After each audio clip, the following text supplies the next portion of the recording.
Welcome to Crypto OGs. We are here at Crypto G's. This is day 2. We are now with Professor Crypto at the booth of Crypto G's at the IBC in Dubai. How are you, Mr. Professor? I'm doing amazing, brother. Thank you for having me. I really appreciate it. I've been looking forward to this interview, dog. How are you? I'm good. The first question is, where do you get this energy from? Man, I got a passion for crypto, for AIBC events, for blockchain events globally as well. I just love being here, guys. Professor Crypto is your nickname, but what is your name for my audience that are watching live right now? My name is Nicky, yeah. Nicky, everybody see the high right now, that you have a nice life, travel the world, you go to nice events, you drive nice car, have nice watches, but let's go way back. Sure. Where everything started. Sure. Did you study something at uni? You were a drop-off? Tell me about when you left uni. Yeah, sure, yeah. So I went to university, and after that, after working a few 9-to-5 jobs, I realized that it's not for me.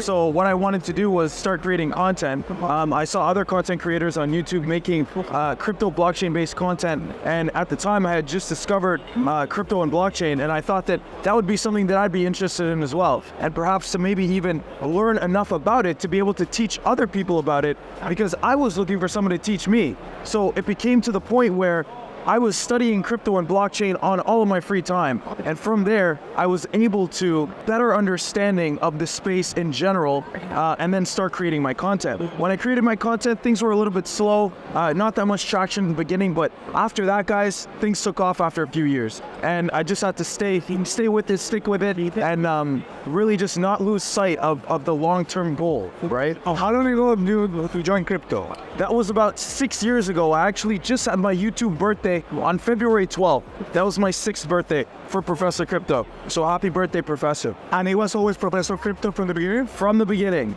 Okay, what was the first crypto that you bought? The first crypto that I bought, that's a good one. It was a crypto trading on Tidex. On Tidex Exchange. But I did, you know Tidex? Yeah. And this was, keep in mind, this was 6 years ago. I think Tidex is no longer relevant, but I can't even remember the name of the crypto, but I remember that I did pretty well on it. But how it got to you through Facebook, Instagram? How that advertisement tied that crypto came to you? So it was from YouTube. YouTube is where I saw it, yeah. And that was the first, so you didn't buy Bitcoin? The first? No, I didn't buy Bitcoin. It was an altcoin. It was that probably doesn't exist anymore. Exactly. Yeah. Wow. Yeah. And how you just bought it because of the speculation? You saw everybody in the news making some good money. But what was that moment that clicked on your head that this is like going to change the game for the financial industry? So I think that the turning point for that was when I saw the bull run happen. This was a bull run back in 2018. Yeah. It was. 17. I think it was the end of 2017. It was December 2017. If I'm not mistaken, and Bitcoin, I think it touched for the first time over $20,000. And at that point, that's when I said, okay, crypto I think is going to be the future, right? And as we saw with many other bull runs, we've seen Bitcoin and other altcoins do very well. Okay, fast forward 6 years, you probably have make a lot of money, but also lose a lot of money. Absolutely. I've lost a lot of money in the space. Do you have any memory of what was the biggest gain that you had in percentage or X? Biggest gain, I would say maybe 20x. Okay. And the biggest loss?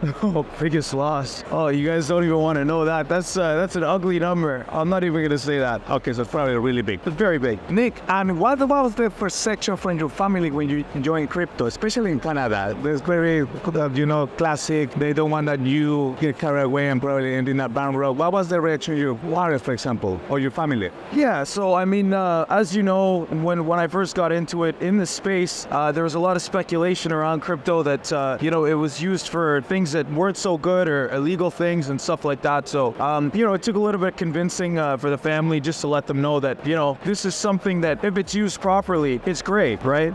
Okay, your friends, what was that? Friends, the same thing. So you were crazy. Same thing. They tell me I'm crazy, but I'm one of the people that I call myself a lone wolf.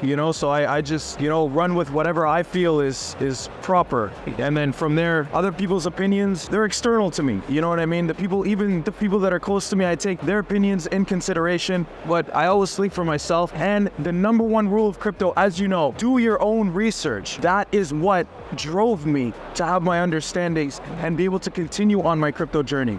Okay, Nick, and what is coming this year for you? This February we're hitting 53,000 and you keep traveling. Is this time of the year changing a lot because the market is moving compared to last year? Absolutely. Well, as you guys know, we have the Bitcoin halving happening in April of 2024 this year. And we all saw what happened this past halving in 2020. Guys, in 2021, Bitcoin went up to $60,000 right after the halving, probably a few months after that, right, Andres? It was, yeah. Yeah, so we've got a lot going on this year. I think crypto is going to be doing great. On top of that, guys, we're going to be in Sao Paulo for AIBC Americas at the end of April. Also. Yeah, followed by Manila for AIBC Asia in June. And after that, we're going to be in Budapest for AIBC Eastern Europe. You love it, the IBC. Absolutely, absolutely. For look, you have it here. Yes, sponsored media partner. Nick, just to wrap her up, what will be the advice that you will give to a young Nick, somebody that just getting started, probably doesn't have enough resources, enough money, is in their 16, 18, and they want to make it big into crypto and content creation? Well,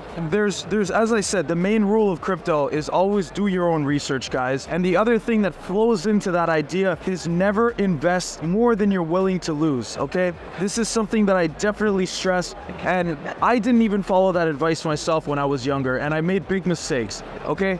But at the end of the day, two things to take away: do your own research and never invest more than you're willing to lose. But number one is do your own research. Nick, something when I met you, remember? I think it was back on Malta. People see your blink, right? So you have hit this, let me show me that. But people don't realize it's an investment as well. Yeah. To hold wealth. Yeah. You're not investing in something to be evaluated. Exactly. What kind of investment do you do? Yeah, so I have a lot of investments. I enjoy real estate as well. And of course, yeah, I mean, price of gold is always going up, so I like gold. I like gold, yeah. You wear it in a digital and you wear it in physical. Pretty much. There you go. Nick, thank you so much for coming to the show. Officially Crypto G. Thank you, I appreciate it, bro. And you will see Nick around with the Crypto G's family more often. Absolutely. Take care, guys. Cheers.